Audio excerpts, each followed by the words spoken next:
యాత్ర 2 సినిమా సెన్సార్ను లోక్సభ ఎన్నికల తర్వాతే చేయాలన్న అభిప్రాయాన్ని ప్రముఖ నిర్మాత ఫిల్మ్ డిస్ట్రిబ్యూటర్ నట్టి కుమార్ వ్యక్తం చేశారు.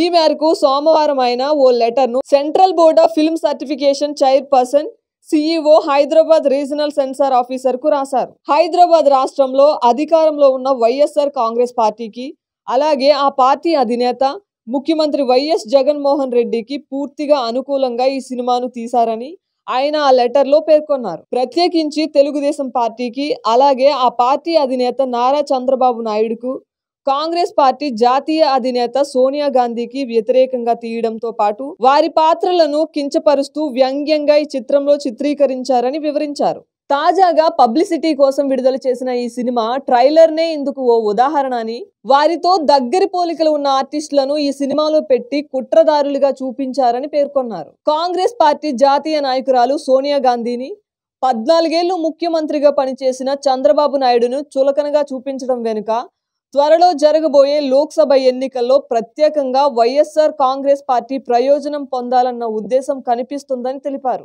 త్వరలో లోక్సభ ఎన్నికల కోడ్ రాబోతున్న సమయంలో ఈ సినిమాను కరెక్ట్ గా ఇదే టైంలో విడుదల చేసేందుకు నిర్ణయించడం కూడా దురుద్దేశమే. మరో విషయం ఏమిటంటే, ఇంకా సెన్సార్ చేయకుండానే ఈ సినిమా విడుదల తేదీని ఫిబ్రవరి 8వ తేదీగా ప్రకటించారు.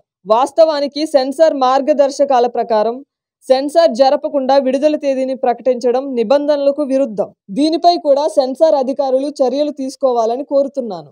అలాగే లోక్సభ ఎన్నికల ప్రక్రియ మొత్తం పూర్తయ్యే వరకు ఈ చిత్రాన్ని సెన్సార్ చేయవద్దని మనవి చేస్తున్నాను. ఎన్నికల తర్వాతే సెన్సార్ చేయాలని విజ్ఞప్తి చేస్తున్నాను. అప్పుడు కూడా ఈ చిత్రంలోని పాత్రలు ఎవరి మనోభావాలు దెబ్బతినకుండా, వ్యంగ్యంగా, అవమానకరంగా, కుట్రపూరితంగా లేకుండా సెన్సార్ చేయాలి.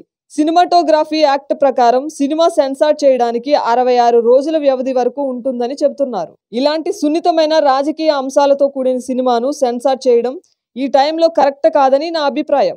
ఈ సినిమా ఆంధ్రప్రదేశ్ రాష్ట్రంలోనే కాకుండా మరో తెలుగు రాష్ట్రమైన తెలంగాణలో కూడా ఎన్నికలకు ముందు విడుదలైతే ఓటర్లపై తీవ్ర ప్రభావం చూపుతుంది. అందుకే ఎన్నికల తర్వాత ఈ సినిమాకి సెన్సార్ జరగాలి. అలాగే సెన్సార్ కోసం దరఖాస్తు చేసుకున్న చాలా చిత్రాలను ప్రాధాన్యత క్రమంలో మాత్రమే చూడాలి. ఈ విషయంలో చిన్న పెద్ద అనే తేడా ఉండకూడదు. పైన పేర్కొన్న మా నాయకులను కించపరిచే సన్నివేశాలతో ఈ చిత్రాన్ని ఎన్నికల ముందు సెన్సార్ లేదా విడుదల చేయడానికి ప్రయత్నించినట్లయితే మేము లీగల్ గా ముందుకు వెళ్తానని మీకు తెలియజేస్తున్నానని తాను రాసిన లెటర్లో పేర్కొన్నారు.